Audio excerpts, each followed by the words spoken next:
Alright, so what is going on, guys? In today's video, Random League is coming back in the next week. This video is going to help you prepare with tips, tricks, info, rules, updates, everything like that. If you don't know what Random League is, that's perfect. You're in the right place. Drop a like in the video, subscribe if you guys are new. I'm going to be having everything kind of cut out in timestamps, so if you want to skip ahead to stuff you already know, or stuff that you need to know, or stuff that you want to go over in the future, it's going to be down below on the little red bar for YouTube. But let's get into it. Alrighty, so we're going to be going over the rules first. Some things have changed since the last event, so I'm going to be going over basically everything and explaining kind of what Random League is.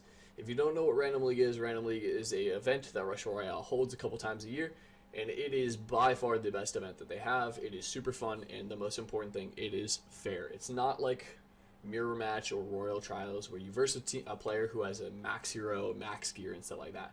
Every single deck is the exact same. You have gear, heroes, everything like that is going to be with a certain limit, and crit is the exact same as well. So we're going to have 2,000 crit, everybody's going to have the same heroes, stuff like that. This also is a great event because if you are a newer player to the game or you don't have certain heroes unlocked, you can use those heroes in this event. So if you wanted to play Zeus or Necromancer or Spirit Master, you can use any of those, and they also come with levels as well in the event. Let's get into it. So rule number 1. All participants compete under the exact same conditions. Units, common, are going to be level 15, rare are going to be level 15, epic are going to be level 13, and legendary are going to be level 11. Heroes, common, are going to be 20, rare are going to be 15, epic are going to be 10, legendary are going to be 5. So like I said earlier, if you want to use like Zeus or Necromancer, they're each going to be level 5 for free in this event. Equipment items, equipment is going to be level 1, so everybody's going to have like the sword, spear, bow, wand, whatever you want to use for your deck. Everybody's going to have the same gear. You can choose what faction you want. There are no enchantments in this event, so it's kind of fair. There's no pocket curses or cleanses or anything like that, so it's going to be really fair. And everybody's critical damage is 2,000.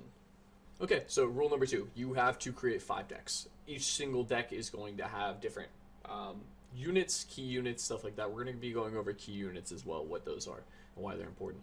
But once you finally build your decks and have your units, matched up in your 5 teams, you're going to get put against an opponent for PvP, and then you get to see all of their 5 decks, and you get to block 2 of theirs. This makes it super fun, so if somebody had like a super overpowered deck that you are not comfortable like fighting, like if they had like a super toxic deck, you can block that deck and one other, and they also get to do the same to you. So you get to make 5 decks.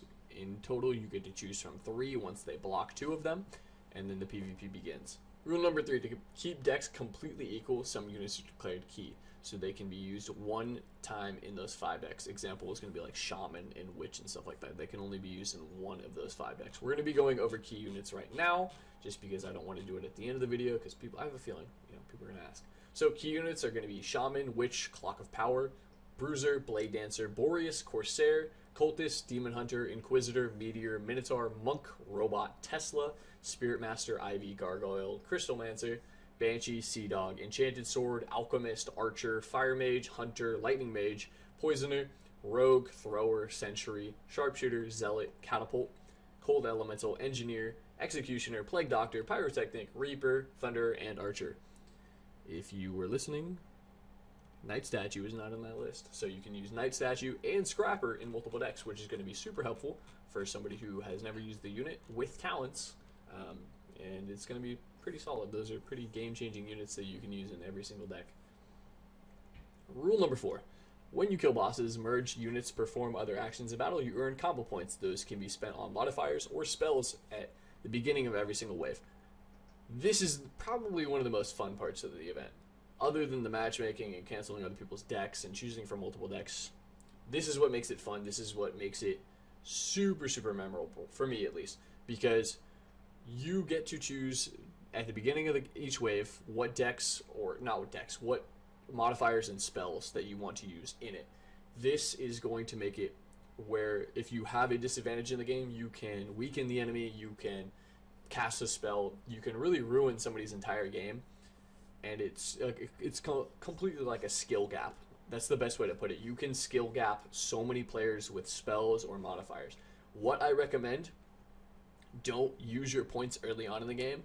Let somebody else set up or get your setup going, and save your points, because you can spam so much later on and get multiple like spells and modifiers and just send over and absolutely cripple somebody later on in the waves.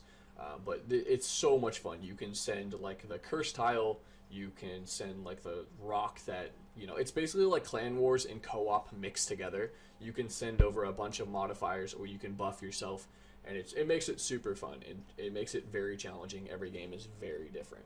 Rule number 5, participation in the tournament will last until 6 defeats. So you can win every single game and have an endless amount of lives, but once you lose 6 times, the event is basically over for you.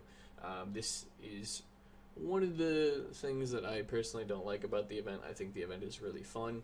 I feel like you should lose 6 times, and then after that you can no longer gain rewards, but you can still play, because I find it very, very fun. But basically, let's go over what this is. The first day, you're going to have 3 lives. Once you lose those 3 lives, you're basically soft locked, and you can't play the game until the next day's reset. And then every single day after that, you'll have 1 life. You can save your lives all the way until the final day, where you have like 6. That's kind of what I recommend you do, is like play a little bit, get off, like wait until the next couple days, and then play again. Because once you do lose those 6 times, the event's over. And I think for the last years, you needed to get 10 wins to complete the battle pass, which is like 500 gems.